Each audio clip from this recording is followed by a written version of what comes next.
जी नमस्कार, स्वागत है आप सभी का टीचर सोनरा के यूट्यूब चैनल में। मेरा नाम है सुशांत ठाकुर। आज के सेशन में हम लोग बात करेंगे, एनालिसिस करेंगे। कल 20 फरवरी को जो केवीएस एग्जाम हुआ है उस इनडायरेक्ट पेपर का हम लोग एनालिसिस करेंगे, जिसमें सभी सब्जेक्ट के सेक्शन को शामिल किया गया है और खास तौर पे उस क्वेश्चन को जो बार बार क्वेश्चन रिपीटेशन में है, रिपीट हो रहे हैं और हर एक शिफ्ट में कुछ ना कुछ ऐसे कॉमन क्वेश्चन है जो बार बार पूछे जा रहे हैं। तो शुरुआत करते हैं क्वेश्चन के सिलसिले में। और सबसे पहले एक मोस्ट इंपोर्टेंट क्वेश्चन पे बात कर लेते हैं जो प्रीवियस की अभी तक के एग्जाम में हर एक शिफ्ट में आपसे पूछा गया है। फ्लीन क्या है? जो FLN है, जिसको FLN के नाम से जानते हैं, ये फ्लीन है क्या, इसके बारे में पूछी गई है। तो सबसे पहले तो हम जान लेते हैं इसका थोड़ा सा फुल फॉर्म, पूरा नाम क्या है। तो फ्लीन जो है ये आपका फाउंडेशनल लिटरेसी न्यूमेरेसी है। इसका पूरा नाम जो है ये है फाउंडेशनल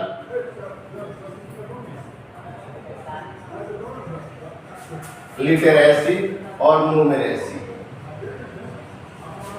यानी आप कह सकते हैं कि फाउंडेशनल साक्षरता एवं संख्यात्मकता। यह मुख्य रूप से फ्लीन जो है ये आपका निपुण भारत जो है नई राष्ट्रीय शिक्षा नीति 2020 के तहत जो निपुण भारत एक मिशन था, उस मिशन के अंतर्गत इस फ्लीन को लाया गया है। और इसका मुख्य जो ऑब्जेक्टिव है, जो मुख्य उद्देश्य है, वो है कि 3 से लेकर के 9 वर्ष तक के बच्चों को समग्र शिक्षा व्यवस्था उपलब्ध करानी है। यानी एक बच्चे के इंटायर डेवलपमेंट के लिए, जो बच्चा 3 से लेकर के 9 वर्ष की अवधि में है, उम्र में है, उस बच्चे के होलिस्टिक डेवलपमेंट के लिए ऐसी एजुकेशन होनी चाहिए जिसके माध्यम से बच्चा जो है वो बुनियादी शिक्षा, जो बेसिक एजुकेशन है, वो उसको प्रोवाइड किया जाए, ताकि आगे आने वाले समय में वह एक बेहतर लर्नर, बेहतर शिक्षार्थी, एक अच्छा छात्र बन सके। तो फ्लीन जो है इसका पूरा नाम फाउंडेशनल लिटरेसी न्यूमेरेसी है, जो 3 से 9 वर्ष तक के बच्चों की होलिस्टिक एजुकेशन या समग्र विकास या होलिस्टिक डेवलपमेंट के बेस पे ये काम करता है। दूसरी एक चीज, ये चीज जुड़ा हुआ है आपकी जो नई राष्ट्रीय शिक्षा नीति 2020 थी, उसमें एक मिशन था निपुण भारत। उस निपुण भारत से कहीं ना कहीं ये जुड़ा हुआ है और ये बात करता है एक बच्चे की जो बेसिक एजुकेशन है, जो उसकी शुरुआत की शिक्षा है 3 से 9 वर्ष तक की, उसको इतना बेहतर से कराया जाए, होलिस्टिक डेवलपमेंट के जो पर्सपेक्टिव है उसको ध्यान में रख के ये शिक्षा दी जाए, ताकि आगे आने वाले लाइफ में बच्चा एक बेहतर लर्नर बन सके। तो इसका जो मुख्य उद्देश्य है वो 3 से 9 वर्ष तक के बच्चों की समग्र विकास करना है। एक वन वर्ड स्टेटमेंट अगर पूछे, उद्देश्य पूछ ले, उम्र पूछे, एज पूछे, आयु तो 3 से 9 वर्ष, पूरा नाम पूछे तो फाउंडेशनल लिटरेसी न्यूमेरेसी, अगर ऑब्जेक्टिव पूछे तो 3 से 9 वर्ष तक के बच्चों की समग्र विकास करना इस प्लेन का ऑब्जेक्टिव है, उद्देश्य है। हमारा नेक्स्ट क्वेश्चन था ग्रोथ एंड डेवलपमेंट से। हम उस टॉपिक की बात करेंगे जहां से क्वेश्चन आए हुए हैं। तो नेक्स्ट क्वेश्चन है ग्रोथ एंड डेवलपमेंट, जो वृद्धि और विकास है, जो यूनिट 1 में आती है आपके केवीएस पेडागोजी की, वहां से एक क्वेश्चन है। तो सबसे पहले हम जानेंगे कि ये ग्रोथ है क्या, फिर जानेंगे डेवलपमेंट क्या है, फिर थोड़ा सा अंतर जानेंगे दोनों। तो ग्रोथ जो है, आप जिसको हिंदी में वृद्धि जिसको कहा जाता है, तो ग्रोथ का अर्थ है वृद्धि, और वृद्धि का स्पष्ट आशय है आपके फिजिकल एस्पेक्ट से। ये ग्रोथ है आपका, ग्रोथ एंड डेवलपमेंट जो एक कॉन्सेप्ट है जो यूनिट 1 में आती है, वहां से ये क्वेश्चन है। तो ग्रोथ का सीधा सीधा मतलब है वृद्धि, और वृद्धि का आशय सिर्फ और सिर्फ आपके फिजिकल एस्पेक्ट से है। जो आपका शारीरिक पक्ष है, एक व्यक्ति के या एक बच्चा जब अपने मां के कॉन्सेप्शन में गर्भ में होता है, वहां से लेकर के जो 20 वर्ष तक की आयु तक उसके शारीरिक पक्ष में जो भी परिवर्तन है वो आपके ग्रोथ में काउंट होते हैं। और शारीरिक के साथ साथ जब मानसिक, सामाजिक, सांवेदिक, आपका संज्ञानात्मक सभी प्रकार का जो डेवलपमेंट है वो आपका डेवलपमेंट में काउंट होगा। यानी डेवलपमेंट एक बहुत बड़ा टर्म है जिसमें ग्रोथ जो है छोटा सा पार्ट है उसका। ग्रोथ का आशय सिर्फ और सिर्फ आपके फिजिकल एस्पेक्ट से यानी शारीरिक पक्ष से संबंधित है। हम नेक्स्ट क्वेश्चन पे चलते हैं। आपका नेक्स्ट क्वेश्चन है कि एनईपी 2020 कब घोषित की गई थी? तो एनईपी 2020 जो है इसकी घोषणा 29 जुलाई 2020 को की गई थी। 29 जुलाई 2020 को आपकी नई राष्ट्रीय शिक्षा नीति की घोषणा की गई थी और इसके जो अध्यक्ष थे वो आपके का नाम है के कस्तूरी रंगन।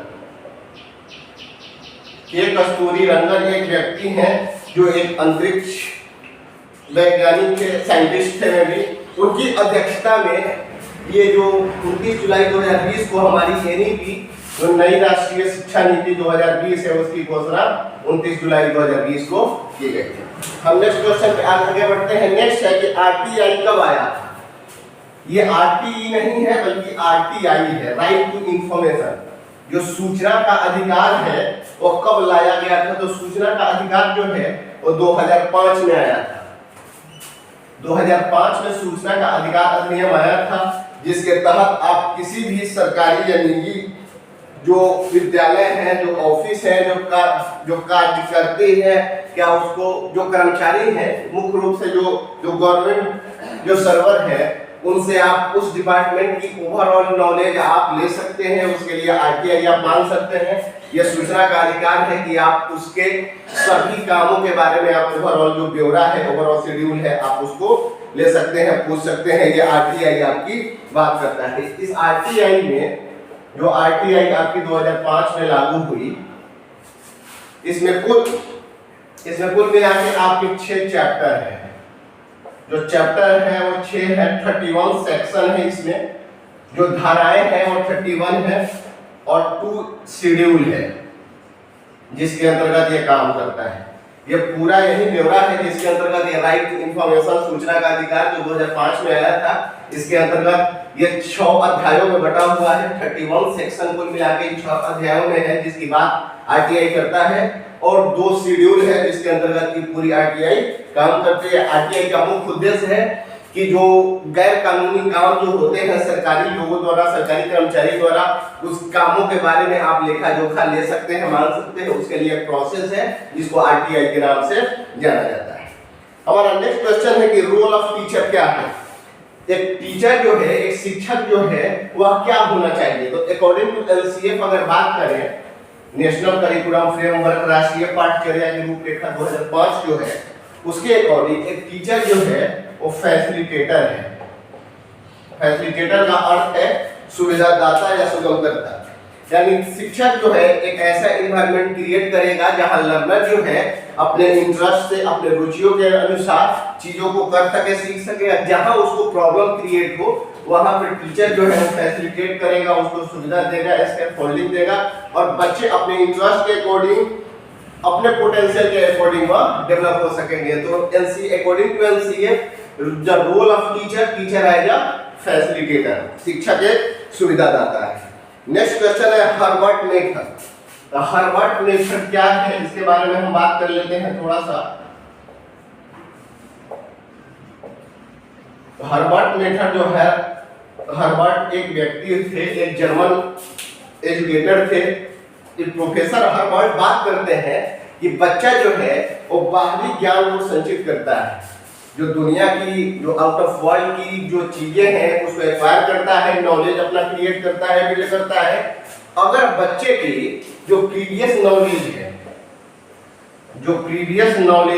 जो पूर्ण ज्ञान है, उसको अगर आप नवीन ज्ञान से या जो प्रेजेंट उसका जो नॉलेज है उससे अगर आप कनेक्ट कर देते हैं, या अगर पूर्व ज्ञान के साथ आप नवीन ज्ञान के साथ एक साथ आप मैच करते हैं और पूर्व ज्ञान पे आधारित आप नई शिक्षा जब उसको देते हैं, बच्चा जो है अपना रियल लाइफ कनेक्शन कर पाता है। और जब पूर्व ज्ञान से नवीन ज्ञान का मिलन होगा, मीटअप होगा, जब वो एक दूसरे से संबंधित होगा, तो बच्चा जो है वो सबसे सक्रिय, सबसे सुगमता और सबसे शीघ्रता से सीखता है। तो ये बात करते हैं बच्चे के पूर्व ज्ञान से अपने नवीन ज्ञान को कनेक्ट करना, जोड़ना, जिससे बच्चे जो है वो इजीली किसी चीज को सीख सके, एक्टिव बिल्डर बन सके, एक्टिवली काम कर सके। हमारा नेक्स्ट पॉइंट है जेडपीडी क्या है? जेडपीडी जो है इसका कॉन्सेप्ट आपको वाइगोस्की के थ्योरी में, जो सोशियो कल्चरल थ्योरी है वाइगोस्की की, एक रशियन कंस्ट्रक्टिविस्ट, जिसके बारे में ये बात करते हैं, तो ये जेडपीडी जो है इसको जोन ऑफ प्रॉक्सिमल डेवलपमेंट बोलते हैं। ये जोन ऑफ प्रॉक्सिमल डेवलपमेंट है, यानी संभावित विकास का क्षेत्र भी आप अब इसको बोल सकते हैं। ये जेडपीडी जो है एक दायरा है, जो आप कुछ काम जो आप स्वयं कर सकते हैं और जो काम आप किसी की मदद से कर सकते हैं, किसी व्यक्ति की या उस पर्टिकुलर व्यक्ति की जो उस खास क्षेत्र में आपसे ज्यादा बेहतर जानता है। तो जेडपीडी जो है वो जोन है किसी चीज को सीखने का या करने का, जिसका पूरा नाम जोन ऑफ प्रॉक्सिमल डेवलपमेंट है। इसका यूज जो है वो आपके वाइगोत्स्की के सोशियो कल्चरल थ्योरी में हुआ है। नेक्स्ट क्वेश्चन है कि बच्चों के लिए बेस्ट एनवायरनमेंट जो है, सबसे उपयुक्त वातावरण कैसी हो सकती है।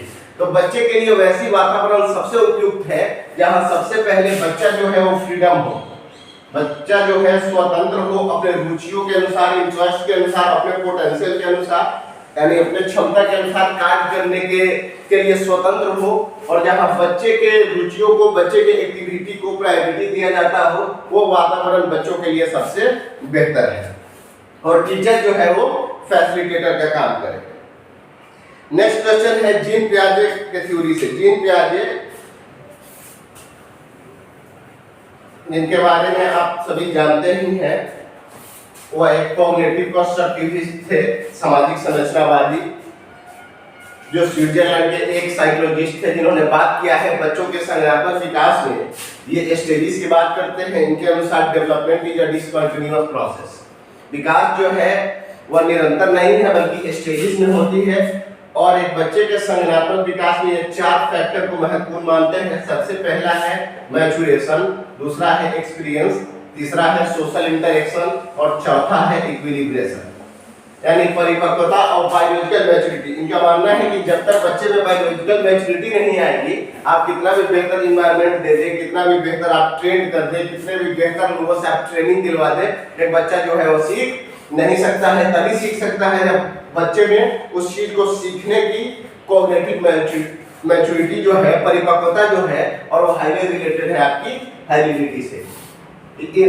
एक्सपीरियंस को महत्व देते हैं। बच्चा जो दुनिया के साथ इंटरेक्शन करता है और जो अपने थॉट प्रोसेस को बिल्ड करता है, अपने ज्ञान को बनाता है, अपना एक विचारधारा बनाता है, जो अनुभव लाता है, उसको ये महत्वपूर्ण बताते हैं। सोशल इंटरेक्शन को भी ये महत्वपूर्ण बताते हैं, लेकिन ये आत्मसात करने की बात नहीं करते, बल्कि ये बताते हैं कि बच्चा जब सोशल इंटरेक्शन करता है, लोगों से मिलता जुलता है, तो अपने समझ का निर्माण करता है। नेक्स्ट एक चीज है इक्विलिब्रेशन, यानी संतुलन की स्थिति। बच्चा जब दुनिया में आता है तो हर एक चीज नहीं है, जैसे जैसे वह चीजों को देखता जाता है, उसके बारे में अपना जो एक परसेप्शन है वो बनाते जाता है, फिर वो कॉन्फ्लिक्ट टू क्लैरिटी जाता है। ये 4 फैक्टर है जो एक बच्चे के ओवरऑल कॉग्निटिव डेवलपमेंट के लिए महत्वपूर्ण है। इसके अलावा इन्होंने 4 स्टेजेस में इस कॉग्निटिव डेवलपमेंट को बांटा है। पहला है सेंसरी मोटर स्टेज, दूसरा है प्री ऑपरेशनल, तीसरा है कॉन्क्रीट ऑपरेशनल और चौथा है फॉर्मल ऑपरेशनल स्टेज। ये बात करते हैं कि एक बच्चा जो 14 से 15 साल की उम्र में वह हायर कॉग्निटिव मैच्योरिटी प्राप्त कर लेता है, जहां से उसके अंदर साइंटिफिक रीजनिंग आ जाती है, साइंटिफिक थिंकिंग आ जाती है, जो दुनिया के तमाम चीजें वह कर सकता है, सॉल्व कर सकता है, देख सकता है, समझ सकता है। हम नेक्स्ट बात करेंगे आरपीडब्ल्यूडी एक्ट कब आया।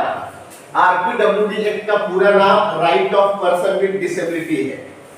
इससे पहले एक चीज आई थी इससे related, PWD, person with disabled, ये आपकी आई थी 1995 में।